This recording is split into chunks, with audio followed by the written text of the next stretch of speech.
ৰক্ষীবুলৰ শক্তিশালী ঘাটি শিঙিমাৰীত প্ৰাক্তন বিধায়ক আজিজৰ ৰণসংকাৰ।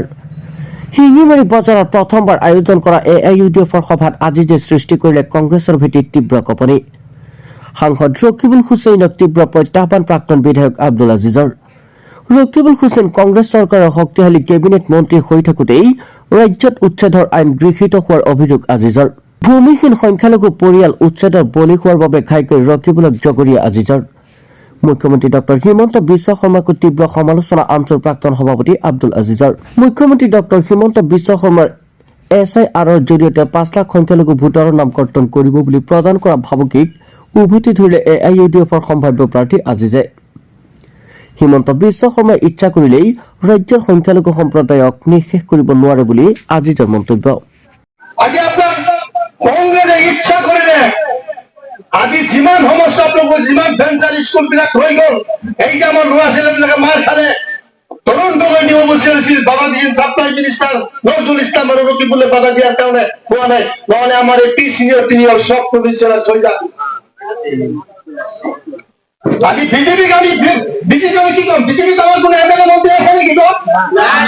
এই বিজেপি আজি যিটো চৰকাৰ চলি আছে, সিহঁতে খোলাখুলি মুছলমানৰ বিৰুদ্ধে, কিন্তু বাবৰি মছজিদ ভঙা নাই কোনে? বাবৰি মসজিদ যেতিয়া ভাঙিছিলে ভাৰতবৰ্ষৰ প্ৰধানমন্ত্ৰী কোন আছিল? নৰসিংহ সিংহ আছিলে। ইউপিত কল্যাণ সিঙৰ গভৰ্ণমেণ্ট আছিল। এইটোতো বিজেপিয়ে কথাটো কমাইছে, বিজেপিয়ে বাহবা লৈছে যে আমি মছজিদ ভাঙিছো। মছজিদ ভাঙাৰ মছজিদৰ দৰজা কোনে খুলি দিছিল? আদাৰ্ছে কোনে কৰিছিল? ৰাজীৱ গান্ধীয়ে কৰিছিল।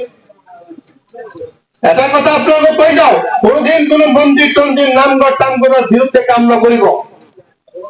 কারণ আমি কোরআনত পাইছো লাকুম দীনুকুম ওয়ালিয়া দিন, লাকুম দীনুকুম ওয়ালিয়া দিন। যদি কোনোবাই কোনো মন্দিৰত জীৱনত হাত দিয়ে মনত ৰাখিব, আপোনাৰ মৃত্যুৰ সময়ত আপোনাৰ এই ঘৰটো আপুনি বিচাৰি নাপায়। ৰাজীৱ গান্ধী মছজিদৰ তালাটো খুলি দি পেলাই আদৰ্শে তাই দি পেলাই এতিয়া কৈছিল, भाई बहनों, अगर आने वाला चुनाव में अगर हम हिंदुस्तान का प्राइम मिनिस्टर होगा तो याद रखना हम इंडिया को राम राज्य बनाएंगे, को राम राज्य बनाएंगे। এইটো কথাকে দক্ষিণ ভাৰতত যোৱা ট্ৰাক্টৰে খাই পেলালে। বিচাৰটো হ'ব গুজৰাটত এই নৰেন্দ্ৰ মোদী যেতিয়া প্ৰধানমন্ত্ৰী আছিলে, তাৰপিছত মুখ্যমন্ত্ৰী আছিলে, তেতিয়াতো আমাৰ বহুত বড় গুজৰাট হত্যাকাণ্ড হৈছিল। কিন্তু অটল বিহাৰী বাজপেয়ী এজন প্ৰধানমন্ত্ৰী আছিল, মনত ৰাখিব। এটাই বিচাৰ কৰি গৈছে অটল বিহাৰী বাজপেয়ীয়ে ভাৰতবৰ্ষ